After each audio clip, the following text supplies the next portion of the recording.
welcome back to my channel. Feeling this red glitter background here for Christmas. I just filmed this makeup look, so that will be up on my beauty channel if you want to check that out. Just side note, wondering why that is behind me. Yeah, so today is going to be a really quick video about that dreaded glucose test. So a week ago today, I had my glucose test and I didn't know what to expect going into it, and I want to share my experience with you guys so that you know kind of what to expect when you're going into your glucose test.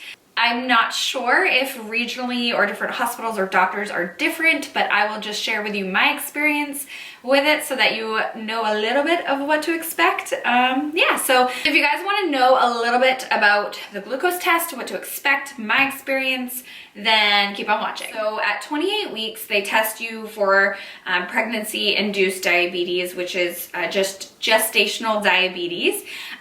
Your body is going through a lot of changes, so they want to just test and make sure that your levels are fine with sugars and that your body is able to keep up. Basically, I'm not a doctor, I don't really know much about it, but I do know it's very important because it's very unsafe for mom and baby if you do have it and it goes undiagnosed.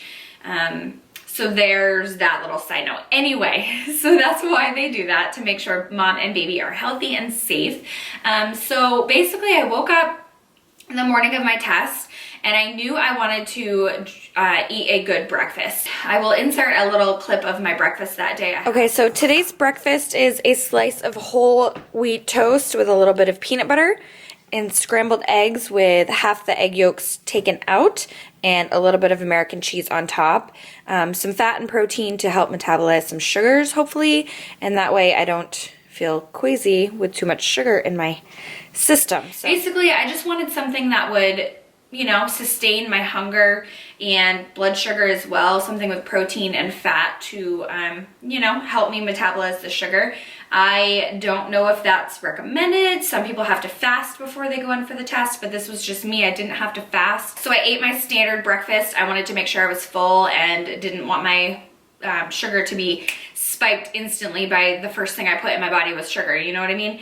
So if you don't have to fast, then that's just what I did. I ate breakfast around 9. My glucose test appointment was around 10:30 in the morning. So when I got there, I went up to the lady. She gave me a bottle of orange tangerine drink. It was like this big. It had 50 grams of sugar, which is the standard, as far as I know, the standard amount of glucose in the drink, and it was like, I don't know, 10 ounces, 8 ounces, something like that. It wasn't too bad.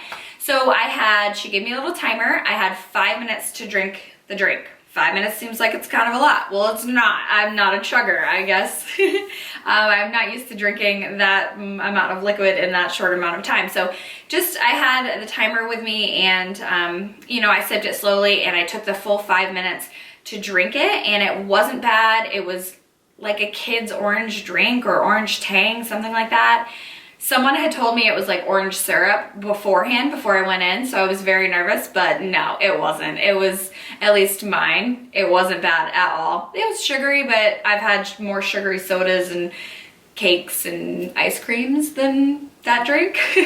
So I drank the drink within 5 minutes, brought the empty container back up to the lady, and she gave me a timer again, and it had like 59 minutes or 55 minutes left on it. I had to wait about an hour after the glucose, after I drank the drink. So during that time, I felt fine. The drink going down was really nice and cold, so it was refreshing. She said I could take a little sip of water if I wanted, or swish my mouth out if the taste, you know, to get the taste out, but I didn't need to. So I waited the hour. My baby, she was kicking a little bit, like in the beginning when I drank the drink, she kind of kicked a lot. But then the whole waiting period, I mean, I was so tired. I worked the night before that I was kind of like tired, sleepy. The baby wasn't, I mean, she was kicking normal. She didn't go crazy. Some people say their babies went crazy for the hour and were kicking like crazy, but nope, she was normal, kicking like normal. During the hour, I just kind of sat there, read magazines with my boyfriend, and we chilled out. It wasn't anything special. I didn't feel any sickness or sort of way. They're very time specific. So I know after that 55 minutes was up, I brought my timer back to the lady at the window. She signaled to the people that I was ready to have my blood drawn, and then they drew my blood. So all in all, the test was not bad at all. I didn't know what to expect going into it, because I know we've all heard those horror stories of like someone, you know, threw up. It was like drinking syrup. It was so sugary and disgusting. How can they make us do this? Honestly, 50 grams of sugar wasn't that bad. I'm a sweet tooth type of girl.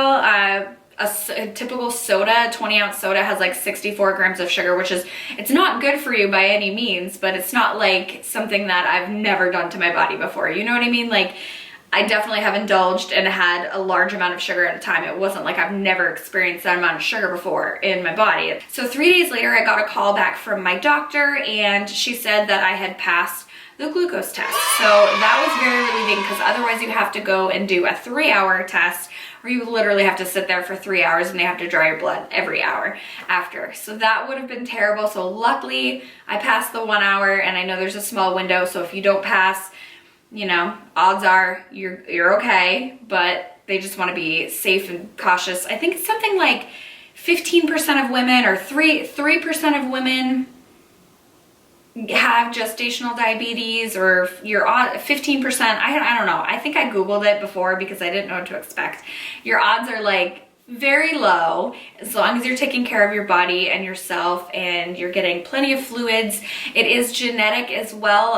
Diabetes does run in, if it runs in people's family, you're a little higher risk. If you're a little overweight, or if you indulge in too much sugar all the time, you might. In ethnicity, it's just, there's a lot of factors that go into it, and sometimes it's pregnancy. It does weird things to our bodies and changes the way we metabolize any nutrient. But it most of the time does go away after you give birth. You just will have to, you know, follow a strict diet and prick your finger, and I pray that none of you have to do that. But I just wanted to let you guys know, yeah, briefly what the drink itself was like, what the test sitting there was like. It was a breeze. So I hope you all found this helpful and relieving. I hope your test is as easy as mine was. So yeah, give the video a thumbs up if it was helpful for you. Let me know what your experience was down below if you've had a different experience than me. Hopefully it's the same for you guys across the nation. Yeah, anyway, give the video a thumbs up. I am going to be doing my 29-week update. That will be my next video, because I have some lab results and what weird things happening again. New pregnancy update will be up next. So yeah, I will see you guys in my next video. Bye. God, I ramble so much.